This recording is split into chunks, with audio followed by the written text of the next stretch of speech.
Hey guys, in today's video we're going to talk about 3 keys to getting out of the bunker every time.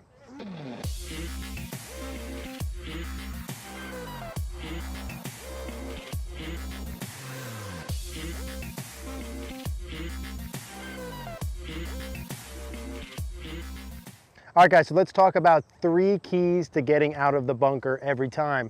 Now before we dive in, 2 quick things I want to talk to you guys about here. Number 1 is our master classes. If you guys haven't seen, we've been putting out master classes all year.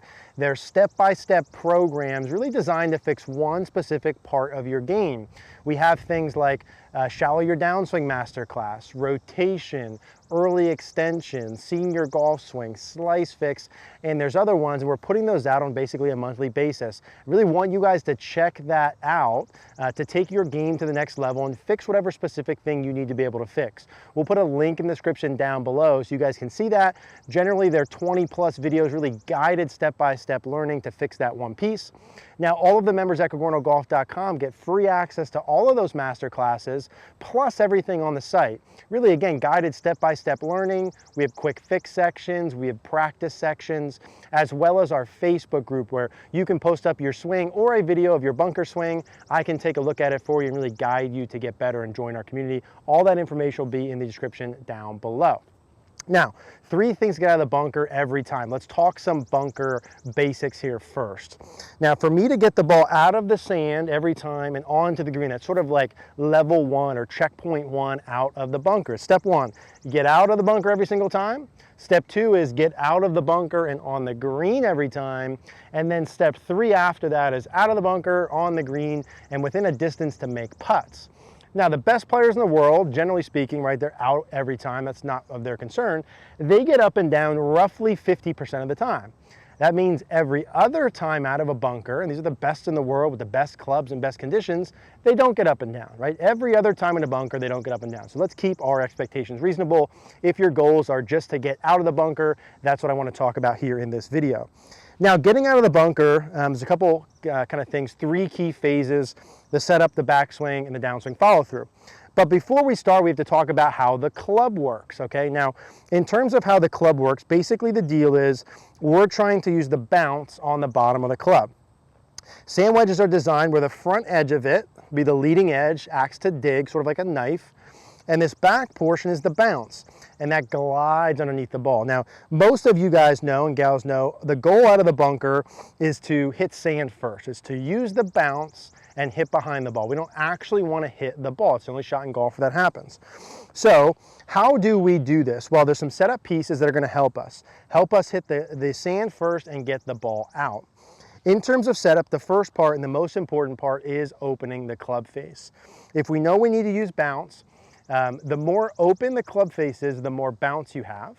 The less open the club face, the less bounce. So if I take a bunker setup and I have the face really square like this, my club is going to dig into the sand and I'm not going to get the ball. It's not going to glide through the sand. I want to make sure I have my club face open. If my club face is open, that club is going to glide through that sand. So step number 1, and key number 1 to get out of the bunker every time is setting up properly. What does that look like? Number 1, my club face needs to be open. How far open depends on some different factors, but as a stock rule, let's say if I drew a line kind of right up to the edge of my left toe, so that might be about a 45-degree angle. I want my club face to be opened up about that much. So here would be kind of straight forward like this. Here's a 90-degree angle like this. I want it open about on a 45. So if I put the club down, the leading edge of my club goes about to my left toes. That's how open I want the club face. That's step number 1. Now, from a skill perspective, some of you guys have seen this, but it's just good. If you were to put a line in the ground from a skill portion of getting out of the bunker, the best thing you could do is open the club face and learn how to get the club hitting the ground on the front part of that line and walking down the line and taking swings on that. A line drill out of the bunker, if you're going to spend some time practicing, would be skill number 1 to build, understanding that the face needs to be open each time to use the bounce. So do that. Let's talk about some setup pieces here that are going to help you get out of the bunker every time in one shot. Okay, so let's assume that we're kind of able to hit that line every time, and keep that being your skill piece as you go on and practice, right? But again, that will take some practice. What are the setup pieces, part number one to getting out every time? So not only do we have the face open, but check out some of my setup pieces here. This is what I would call a good setup position like this. Now, if here's my full swing, this would be like a fairway shot. Here's my bunker, right? So what changed there? Here's full swing sandwich out of the fairway. Here's bunker. So what changed? Well, one, my feet got pretty wide here. My knees are bent more than normal. I really want to have like a firm base here with my feet in the ground. So my feet are wider, my knees are bent, and I have my front knee flared out. So my front knee is pointed probably at like a 2 o'clock. If this is 12 o'clock, my knee's probably at like 1 or 2 o'clock here. So my left foot is flared. And I'm also leaning a lot more into my left leg and my left quad. I mean, I'm probably 80-20, so right 80% into my left quad here. Face is open, feet wide, pressure my left quad. I'm also taking my upper body and I'm tilting it forward. Like my left shoulder is lower and I'm actually tilted forward. My face is open and my handle's lower. So from down the line, here's full swing, here's bunker. So notice how low the handle is. Now, the lower I put the handle, the more it opens the face up, the more it gives you a loft, okay? So normal setup, feet wide, leaning into my left, tilting left, face is open, and I have this line back here. I'm trying to get the back of the club hitting the line. Let's go ahead and do one here.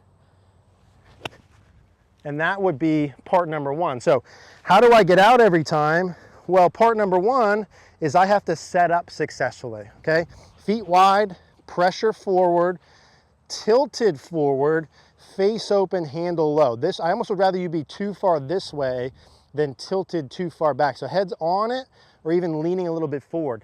Let's get those setup pieces as well as that line drill. Now let's talk about part number two in the backswing to getting out every time.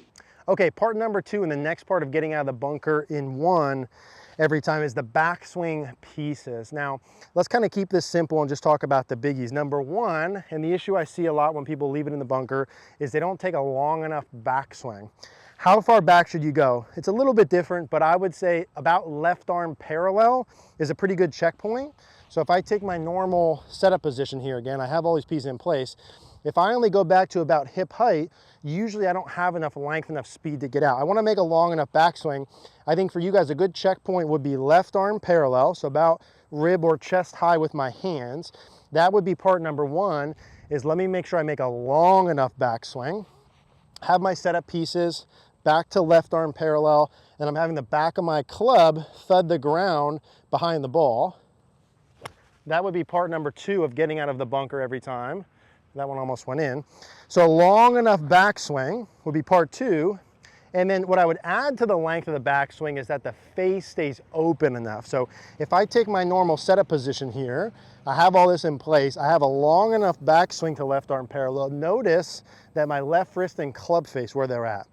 So when I go back, my left wrist is still cupped, my face is dramatically open, like literally at the top, my club face is pointed at my face. Can you see that there? My club face is pointed at my face. I don't close the face. It's not tilted down, it's dramatically open. Like if I had sand on it here, when I go back, the sand would fly off of my face kind of behind me. So long enough backswing, left arm parallel, keep the face dramatically open. I'm not going back with no hinge. When I get back to left arm parallel, I'm probably hinged almost a full 90 degrees. Those would be the backswing keys. Again, getting the back part of this club, thudding the ground about an inch just behind the ball. Good setup, left arm parallel, good hinge. And those would be the backswing pieces included. Let's talk about the downswing follow-through pieces. Okay, part three here is the downswing follow-through keys. Now the biggest general piece is to swing long enough and fast enough into the follow-through. Because the face is open a lot, okay, it means I have a lot of loft. The more loft I have, the longer and harder I have to swing to get a ball to a target. That's part one. Part two is I'm not actually hitting the ball. All I'm doing is hitting the sand and getting the sand to go out, so I need speed. If I was hitting a chip shot from here with the face square, I don't need that long of a swing. Like I'm probably 15 yards away from a pin here. I don't need a lot of speed or length to get there, but because I'm adding loft, like a flop shot, I need longer swing length and speed. Also because there's sand in my way. So you have to swing fast to get the club through the sand, and you have to swing long enough. That would be part number one when I do my follow through, is getting a long enough follow through. We said objective wise, right? Getting the back part of the club to thud the ground. You can be picking like a speck of sand behind here to hit. How far behind you can play with. The harder the sand is, the closer you have to hit to the ball. The softer the sand or fluffier the sand, the more you hit behind it. So you find out what works for you. Probably closer to the ball than you think for most people. I'm trying to hit the back of the sand here. Now also during my downswing, 2 key body motion tips. Number 1, when I take my setup, I said I'm bent into my left quad like 80%. When I go back, I'm still in that left quad. I don't shift, okay? I'm into my left quad, and as I swing down, I'm letting that club head pass my hands, so there's very little shaft lean at impact. But as I go, the bend in my knee stays forever. I don't straighten up here like this to have a bunker. I'm bent my left knee a lot here, kneecap at like 1 o'clock. I keep it bent all the way into the follow through. See how bent my leg is? And I keep my chest turning. If there's 2 body pieces to focus on, it's back to left arm parallel, face open, keep my left knee bent and my pressure in my left foot, and keep my shirt buttons turning. Back to left arm parallel, knee bent, shirt buttons turning. Those are the keys to supplement with the club head hitting behind the ball. Let's put that together. Set up pieces, feet wide, face open, leaning forward, left arm parallel, face open, knee bent, chest turning. And again, that's like everything. You don't necessarily have to think about all that, but pick out which pieces you're off on, and those would be your keys. Let's do one more. Face open forward, left knee bent, shirt buttons turning. So you can see as I do that, I don't stand up and out with my left leg. I keep my left knee bent. I keep my shirt buttons turning the whole time. And then how you follow through in terms of wider or rehinging really depends on the height you want to hit and how far you want to carry it. We'll get to that in another video. So knee stays bent, chest stays turning, same things in the follow through. Good long follow through with enough speed. So those are the pieces to look at, the setup pieces, the backswing, the downswing follow through. If you're not getting out in one, make sure your face is open enough. Make sure your swing is long enough with enough speed. If you have issues hitting too far behind the ball or hitting the ball first, draw the line in the sand and spend time learning how to hit the line. However long that takes, use some of these body cues that'll help you get out of the bunker in one every time. Hey guys, hopefully you enjoyed this video. If you liked the video, do us a favor, click the like button down below. Click the notification bell. Also, please subscribe if you haven't. Another reminder, every Monday, 5 p.m. Eastern Standard Time, we are live here on YouTube for Rapid Fire Golf. Would love to see you guys there. Thank you guys.